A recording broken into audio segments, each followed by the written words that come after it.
भारत आधुनिक हो रहा है। टेक्नोलॉजी के क्षेत्र में दुनिया के जो देश पहले भारत को एक पिछड़ा हुआ देश समझा करते थे, वो आज हमारी इजाद की गई तकनीक पर भरोसा करने लगे हैं और खुद की तकनीक साझा भी करने लगे हैं। फिर चाहे बात वो यूपीआई की हो या फिर स्पेस में भेजे जाने वाले रॉकेट की, भारत अपनी कौशल क्षमताओं का लोहा मनवा चुका है और अब भारत सेमीकंडक्टर के क्षेत्र में कदम बढ़ा रहा है। सेमीकंडक्टर वही चीज़ है जिसका इस्तेमाल कार, कंप्यूटर और टीवी से लेकर मोबाइल कैमरा तक हर इलेक्ट्रॉनिक चीज़ में होता है। हमारी जो अभी निर्भरता है वो चीन और ताइवान पर ज़्यादा है, लेकिन धीरे धीरे निर्भरता कितनी कम हुई है इस क्षेत्र में और हम कितने आगे बढ़ पाए हैं अब तक, ये बात खुद प्रधानमंत्री मोदी ने सेमिकॉन इंडिया कॉन्फ्रेंस 2023 के दौरान बताई। आज हम भारत के डिजिटल सेक्टर में, इलेक्ट्रॉनिक मैन्युफैक्चरिंग में देख रहे हैं। कुछ साल पहले भारत इस सेक्टर में एक उभरता हुआ प्लेयर था।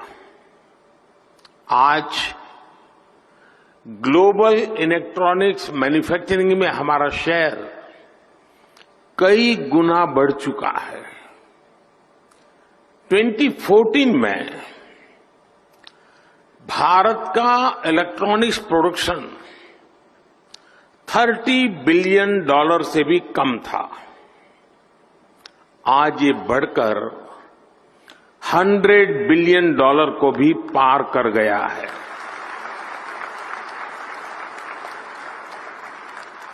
सिर्फ 2 साल के भीतर ही भारत से इलेक्ट्रॉनिक्स निर्यात भी 2 गुने से ज्यादा हुआ गया है।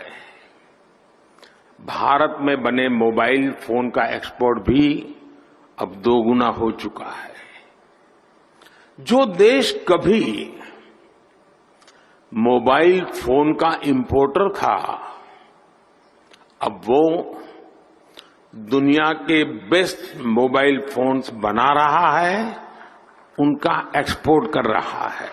पीएम मोदी ने बताया कि साल 2014 में भारत का इलेक्ट्रॉनिक्स उत्पादन $30 बिलियन यानी करीबन 24,000 करोड़ रुपए से कम था। आज ये $100 बिलियन यानी करीबन 8.2 लाख करोड़ रुपए के भी पार चला गया है। पीएम मोदी ने कहा कि पिछले साल सेमिकॉन इंडिया के पहले एडिशन में सवाल पूछे जा रहे थे कि वाई इन्वेस्ट, मतलब भारत में क्यों इन्वेस्ट करें हम। अब सवाल बदल गया है, कहा जा रहा है कि वाई नॉट इन्वेस्ट, क्यों ना किया जाए भारत में इन्वेस्ट। इस बात में कोई दो राय नहीं कि आज ग्लोबल इलेक्ट्रॉनिक्स मैन्युफैक्चरिंग में भारत का शेयर बढ़ चुका है।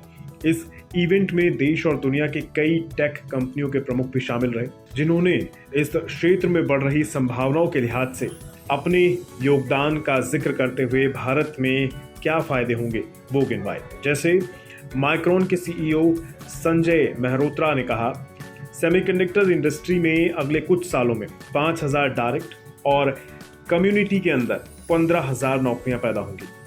यहाँ वो सिर्फ अपनी माइक्रॉन कंपनी के संदर्भ में बात कर रहे थे। वहीं अगर बात फॉक्सकॉन के चेयरमैन यांग लुई की करें तो उन्होंने कहा कि ताइवान भारत का सबसे विश्वसनीय भागीदार है और ताइवान, जैसा कि आप जानते हैं, भारत के साथ सेमीकंडक्टर की तकनीक साझा करने के लिए तैयार है, तत्पर है। दूसरी तरफ वेदांता के चेयरमैन हैं अनिल अग्रवाल। उनका कहना है कि भारत निवेश के लिए सबसे अच्छा ऑप्शन बन चुका है और वो बहुत जल्द एक सेमीकंडक्टर प्लांट गुजरात में लगाएंगे। इसी समिट में ग्लोबल सेमीकंडक्टर मैन्युफैक्चरर AMD की तरफ से बताया गया कि वे अगले 5 सालों में भारत में 32,000 करोड़ रुपए निवेश करेंगे। ये सब पॉसिबल हुआ है सरकार की पॉलिसियों के कारण। दरअसल भारत सरकार ने देश में सेमीकंडक्टर को प्रोत्साहन देने के लिए PLI स्कीम की घोषणा की थी।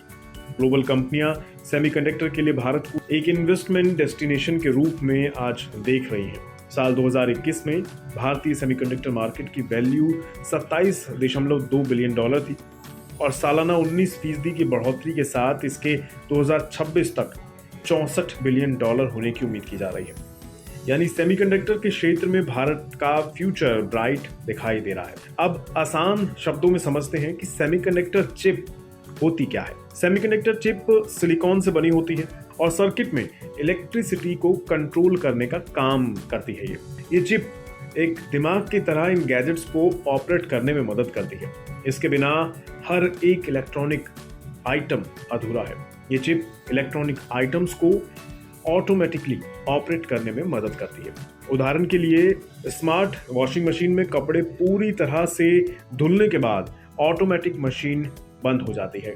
इसी तरह कार में जब आप सीट बेल्ट लगाना भूल जाते हैं तो कार आपको अलर्ट देती है। और ये सब पॉसिबल होता है सेमीकंडक्टर की मदद से। और इसी सेमीकंडक्टर में आने वाले वक्त में भारत अपना लोहा मनवा सकता है। बिज़ तक प्रीमियम, यहाँ आपको मिलेंगे ढेरों फायदे। तो आज ही YouTube पर ज्वाइन करें। बिज़ तक प्रीमियम मेंबरशिप ₹159 से शुरू।